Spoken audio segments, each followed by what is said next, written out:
son đôi chùa tua tròn nề của nhỏ America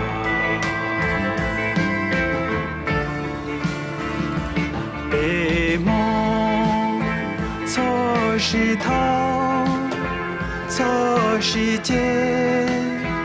cho sĩ khí cho sĩ đạo bề mông我一半那是不保是条我现在嘛是手段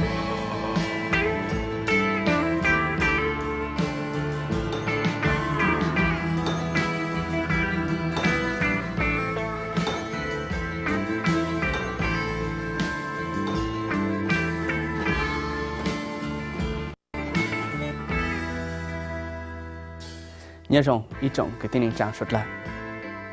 nó bây giờ cho cái sĩ thẳng rồi từ trên trên nhưng thằng nào thái tê nu tin hình gặp lâu lúc bé lính tu xong nó Martin Brennan ý tu ở họ lựa cho State Department tàu tô hồ rõ nó ha tàu mua sĩ hậu rồi cứ tin mong thằng hồ kế công sa tàu cá mình sẽ cắt lô nó bé thọ chờ mê xong tớ là Houston tôi chơi luôn bé lúc cả số bé từ số tông giờ ở chỗ y ở sáng chỗ chơi nhau là y sáng ở East Block Street, St. Paul, GGE, Sun E. There is a bridge being constructed across the Mekong. Một tổ cho nhà trâu cho làng Tây Nam Khong, nước do kế công tê luôn tại Australia, Thái Tây hay là chỗ, nếu thay tổ cho làng Nam Khong cho Thái Tây hay là chỗ, chọn dễ hay vô tuân ra đã lợi, chỗ bộ là sư, nhà yêu tá cho xong nó, chỗ cụ tổ cho nó chạy dù. Từ các sự cha nhau trổ tới chờ xóa trọ, ta nói do lúc sẽ cha cứ kế công tê, đợt làng lộ yếu chạy danh lộ, kế nhau trộn rể, lò hát thai kế làng lộ, lò cung dễ rù rù. Those of you who are old Indochina hands may be surprised to know that as this first bridge is being built and finished, there's already negotiations for a second bridge across the Mekong. It'll be further downstream. And the second bridge, which could perhaps be linking Mukdahan with Laos or Nakhon Phanom with Laos. Giờ thay tụi cho nó tăng tỏ trâu rổ, bố tụi thẳng dù tụi cho thì o cứ yếu nhân rằng tàu rõ. Tụi cho nó chỉ yếu rổ rổ lọt rổ hát thai tê sư, tất chỉ yếu rổ rổ nhân làng tê của một cái màu lù. Nó yếu ý dạng, trừ tờ cha cứ cậu xong trao lù chỉ mô từ sáng dù. Concomitant with this is a change in the tình nhưng thân nào tới trò trong đại thái hay là trò lò cú lỏng cú yếu ba mình chỉ vấn đề ít lại bên mà lấy thẳng khó thở cú yếu hà yếu chủ kế cờ nhưng thân nào nếu chỉ ở làng chính phủ thái nhưng yếu chủ một cờ lúc có lính đủ nó ban bên này tự trò cờ lại tăng trong nó xem khăn lò yếu trò cờ Nepal hát pan nick home yếu trò cờ bê số lệ ở là bê xong tận thế nó thái chú chạy nhưng hạ tả số lưu xuân yếu trò cờ. But the official Thai government policy is to close these camps. They're closing these camps in recognition of the fact that cho xuân nó vì ta chính chính nhớ trò là trò nên nó lỏng lợ tôi này trò can tàu lợ trở lệ kế chạy chỉ nhỏ mua nhưng thân nào nhớ trò thái tê. Our policy is, as I mentioned briefly, that we recognize that the Royal Thai government is going to close these camps. We recognize that kế lý cho do bù ta cho can tàu lợ há một kế tròn rề rộng để cho lù khi trồng vàng rồi tôi này cứ sáng tổ America xong tăng lù bé giải lệ sang phẳng ở bộ tù xong nó bé yo giải lệ sang phẳng tù cứ yo mong lười xong hát khó bộ xong tận đề nó yo lệ cho phẳng chỉ bộ tù. And I think it'll stay around the level of 6,500 for the foreseeable future. In terms of repatriation, the United States has made available 1.5 America tao chế y ha in rang lan lục bang mong cho can trục là trổ vì tết chăm lo hình ha vì cho tốt nền cho thái tê mong giải lò trổ tông đào xong lợi bố yêu chủ một cái bang Currently, there's about 3,500, 3,700 people waiting to go back to Laos from camps in Thailand. Of this number, about half are Hmong. And of this group of Hmong, about half of those are refugees. The other half are screened out. Tại nó mua lên, bê phẳng chỉ bộ, cho bê phẳng sang bộ, đang tỏ tỏ yếu cho căng. In răng đỡ giờ mông, in răng đỡ cho mông giờ, cho số tàu ô nên tờ trò. Nói giờ, nhớ cho nạp hồ, nhớ cho xem khăn mua trở rõ, lệ chỉ bộ, cho sang bộ tù, mông cứ tỏ yếu cho căng, giờ trả tàu chờ. And I'd like to mention, if I might, a word about the resistance, the Lao resistance. As you may have heard, Cú sa hà mình chỉ dù, cho cứ tờ trạng lọ trổ, cho lên mấy nó, lúc sang ha dị linh đu, thao lù, mua bê tù, mong America, cứ giờ bê sinh, lọ mông bán rô tàu tròn đề, nhó thái tê, vì bố tờ trạng kế lý cho. Chọn đỡ tròn đề, ha trò sang tờ tê chờ, cho lù trô America. Chỉ phứ thái, hạ cổ bê băng bố trừ cho tôi này tờ trạng nô. Bố yếu, đa cho sở tờ trạng, chỉ bung càng cho bố tê chờ, hạ yếu tính bê chế trả, chỉ bố chủ tờ tờ trạng hồng. On October 9, 1992, the U.S. Department of State issued a statement on this question. And the statement made it very clear that the United States government does not support or condone resistance activities. It also pointed out, and I have the statement here, it's available for anybody who hasn't seen it. The statement also pointed out that there were laws in the United States and individuals convicted of this type of activity. Lúc ở lính đủ tỷ chỗ ít chân cho bộ cho U.S. Department tàu sỏi trăm đỡ tả, bộ yếu chỉ mua phỉnh băng lọt giá du kế cho tôi nên tờ trạng nổ ổ. Trăm đỡ nổ của cú mua nhân đỡ nổ. Nếu cú hàn dĩ tả, tết chờ America nổ. Một dù chạy tả do linh từ. Trong đề vì kế tờ trạng, tuần đỡ yếu trong lô, cho tính gì là cho cả khó tàu, hú tết chờ nổ. Finally, I'd like to talk very briefly about the out-of-camp phenomenon. Thảo cơ nó cũng như hàm minh chỉ dù kế tờ sụn. Trong trao lưu mô lệ chi phẳng, rồi sang phẳng từ mông cử trí tờ sụn. Bố trí một nhỏ bê than trạng xử lệ nàn, chèn rọi, ha, và thăm khá bó. Nhỏ hú yên trạng, su raburi, cử lê bằng gọt lệ, y là trao tính nhân đời yêu trạng chế. Cho tôi nên nó tờ sụn, vì đau nhạc. Ta chỉ luôn ra ta, giờ bố giá trị tàu dị xa, ta yếu mong cho khó tư,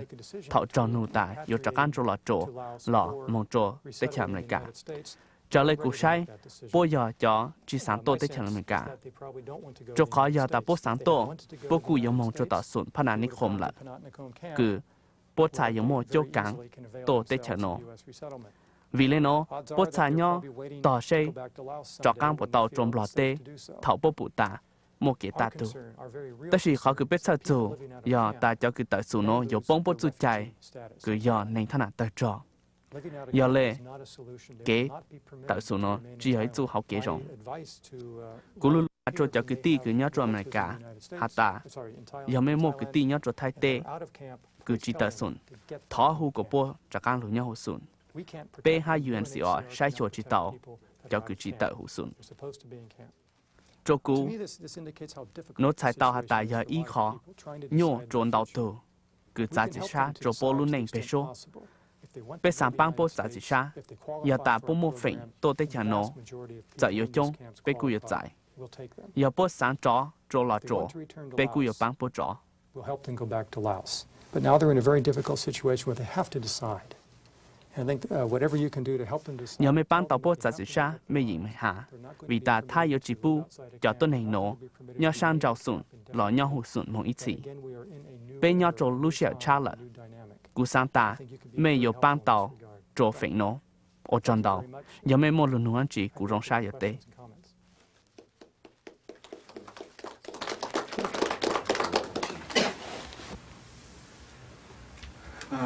Cú sa bom chỉ trong được khó mà trong được bữa mày nó trong hồ lửa này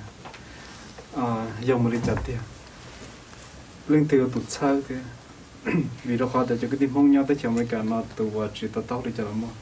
ai xa còn bia thì qua lương tiêu tụt xa bữa mày theo bữa giờ bên trong hồ lửa phát tiền mà chỉ tiền tập qua fashion nó mà đó khó tiền lấy một chỗ hay tiền nhau lý do mà UN nó supportแต่ชิมา UN support nóจะnhập khó tàu on và tàu một bên nung thằng nó sẽ cho cái tiền chẳng hạn thì có bé sai nhau phải chúng mình như thế gì mà cũng chỉเข้าใจđể vừa mày watch tiếp theo. Vu Mai is basically an independent actor. What I'm saying is he is. Vu Mai sẽ chế trong nền thực hiện, biết sao nền lúc gì, ta chỉ biết sao nền thực hiện, biết sáng ta dạng nền ô do lợi, biết sáng ta khó cứ nền giá trị xa ta, tôi nên cho can tàu chỉ một sự thành do lợi. Cũng như tại trong tàng lù Vu Mai tao sau, đạo trò UNHCR ý lô của hồng say nên tao trò thọ của bộ bang hà chính phủ thay hà lọ trò khi kế trò mong cho nên cứ nhớ tao xa ham lò cho can trò lọ trò đau tụ bù ta Vu Mai khó khám long giấy khó rong ta chỉ trở lại suốt là bù lúc xuyên đã Vu Mai chỉ nhau thay tệ khó nô nên cút trò thổ giờ lê Vu Mai xa lê giá chỉ xa ta yếu cổ tốt nên trình ta kế cho can trò lọ trò chỉ một sự chênh nên tôi khen yếu chủ tao muốn nhau lọ trò tại số nên nó cá nhân rong hùng lọ trò han thổ kế trò lử tụ cho can cú bao trở lấy bết thẳng nên ta nơi yếu pi ô làng lộ UNHCR yếu chỉ một phèn băng ô dạng đỡ họ giờ kế giá trị sang tại nơi tôi khen giờ ta nơi kinh tàu tốt này mong nhau ít thằng chờ kế băng yếu mong cho nơi ha bờ tại ngọn gạo sư yếu chỉ mong cho nơi tôi khen ta chỉ yếu mong cho bần đỡ ý dạng gạo lệ cho bờ cứ trọ là trọ. Yes. Due to the fact that you said earlier that the majority of the Hmong that have been repatriated successfully are non-refugees, then how are you certain that the refugees Bữa có hạt ta cho mong cứ cho cái chỉ mua sự chênh, ôi cha có chả bảo mình hạt ta cho cái yếu chỉ mua tên mình. Cứ nu có lên nó vì ta biết cho cái tin nhớ tới trời nó ta mua cái chiến tranh chênh, hai cái chỉ cho tôi nên nhớ sang tí. Giờ lên United States ha United Nations yếu khu lệ cha. Over the past 2 years, over 1,200 Hmong have returned to Laos Đó repatriated. trong nó ít phản áp bộ từ mong tàu trọ căng một nhau lọ trọ chính trị tên mình lọ sự thành lãnh trị被包tranh vì embassy ha UNHCR tàu một kế rổ hiệu cho tên này nó They haven't had any difficulties. To me, the mere fact that Vu Mai went back, Vu Mai cho was cú khó cứ Vu Mai ít tu lô bộ ta tàu tờ trạng chính phủ lọ trọ tàu trọ căng chính trị tên mình nhận từ giấy khó cứ chính chiến hành bây giờ lù yếu sai hiệu cho cứ trọ căng của rể yếu bây sai ta một kế chỉ rõ bây giờ yếu chủ trọ thế sư ta chỉ cụ chỉ nó mô để kế tự giảng lại cha we would certainly intervene. But there's no indication that's the case. I know the rumors are there. I know there's. cho nó lu follow cho sư lấy ý bộ tờ trang na nu nô bé tàu giải ý là o trang sự chỗ phèn đầu giờ luôn đã ý là o lu công hủ khỏi ra cứ bố môn bé hát chạy dùng cho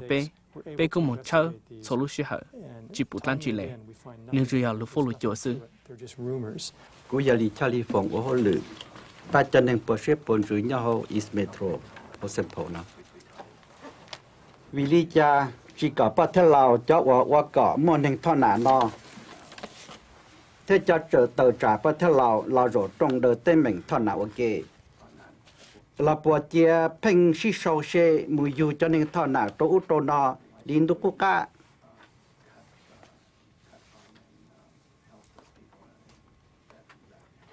hồ thay tê trong bắt theo lào thiên trong cho pha lì tên nọ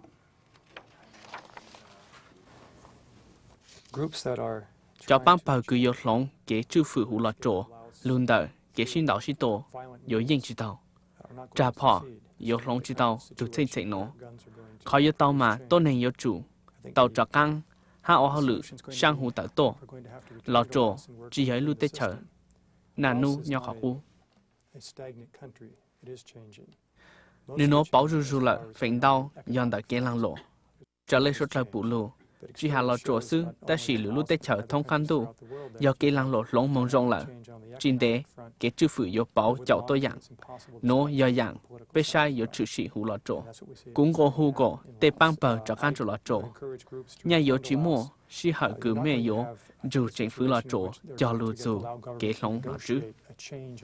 tên đó nơi yếu mà mặn lông trở chạy nhung yếu cổ tên đó chữ sĩ tôi này chủ tàu trả can cho lọ chủ. My question that I got an article that the Hmong on December 1892 trở lại lên tới sự nó hà mà lúc có liên tu tăng luôn nó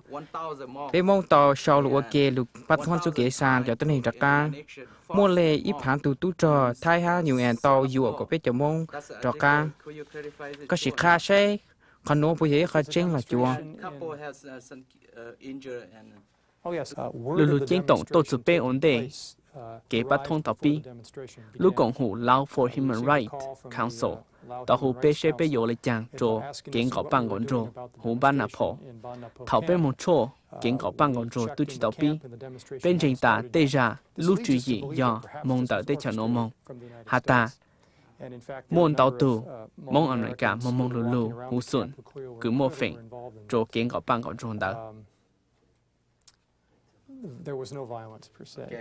cô chỉ mua cái cuốn số sự mua hạ trang rồi lấy mua là chỉ mua là từ trò mò biết sang tuần này một trâu sụn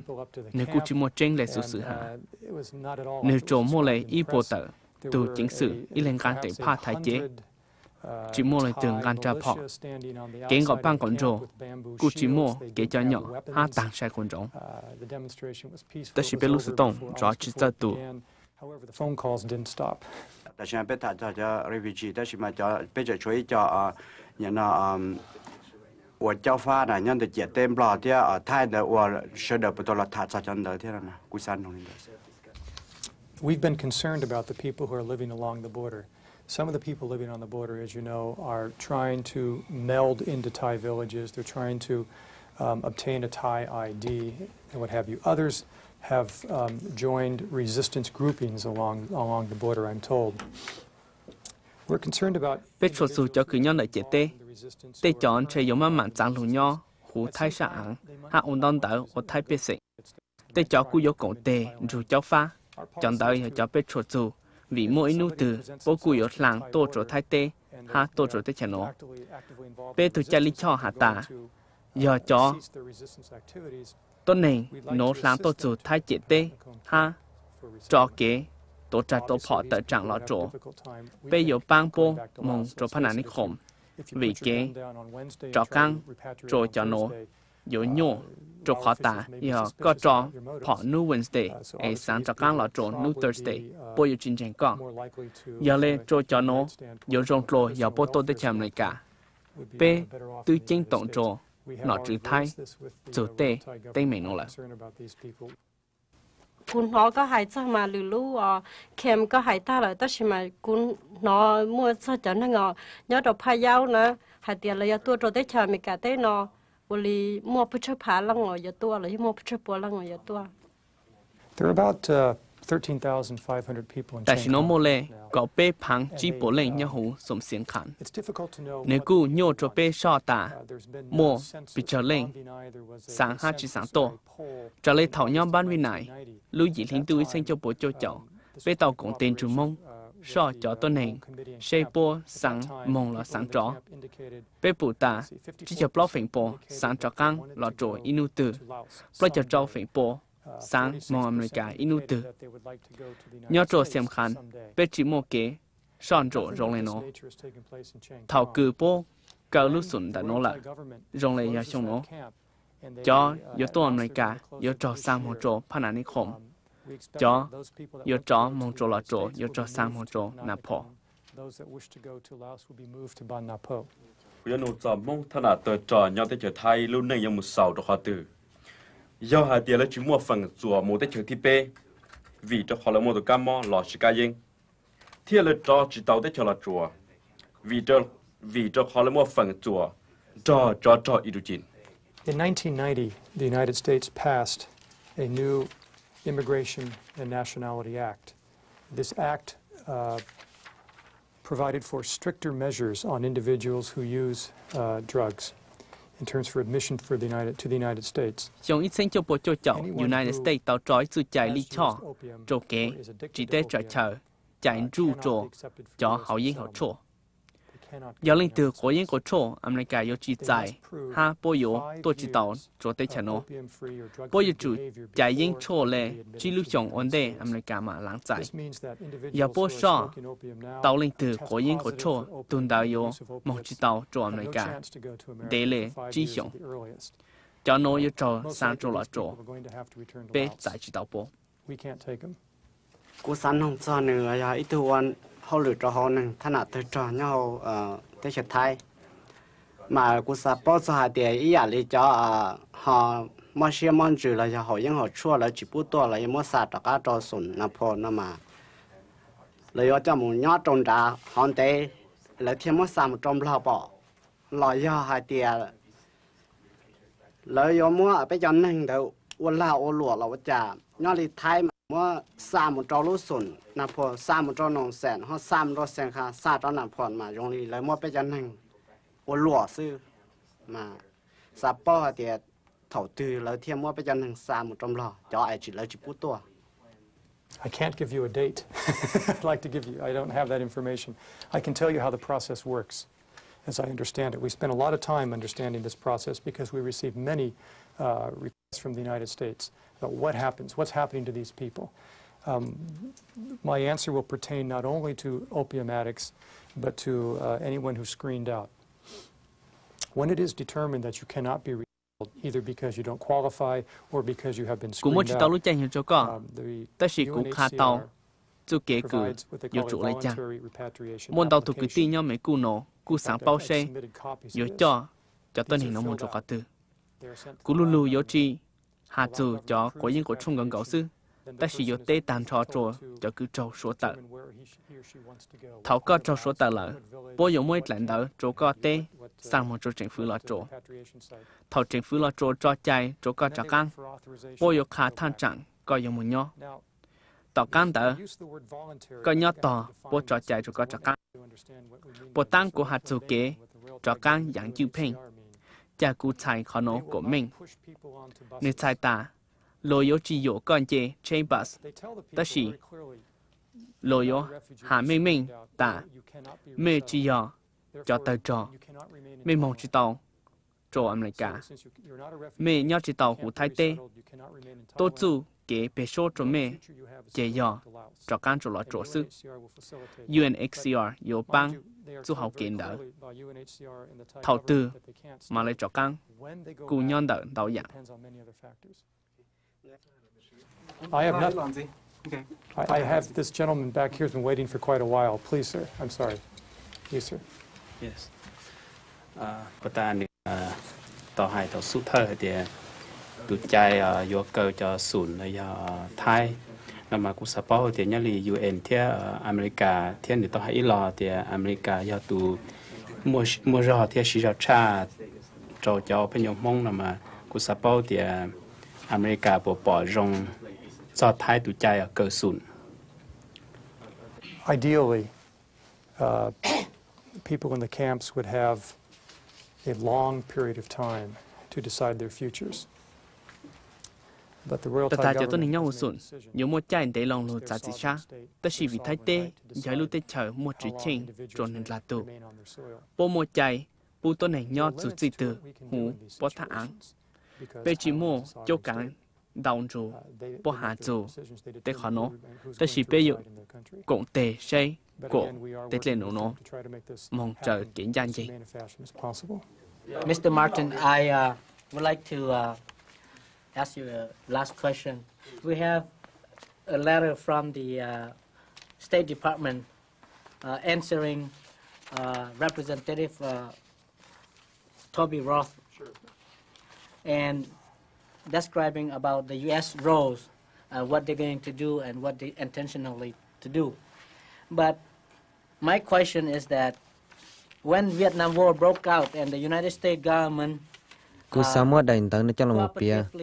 do State Department thôi ra trăn tớ hay cho phần của America mua nhau cho họ thay tên cú khó luôn nông mà hay tiền thầu cho nhá là nó American họ tua tệ còn qua trò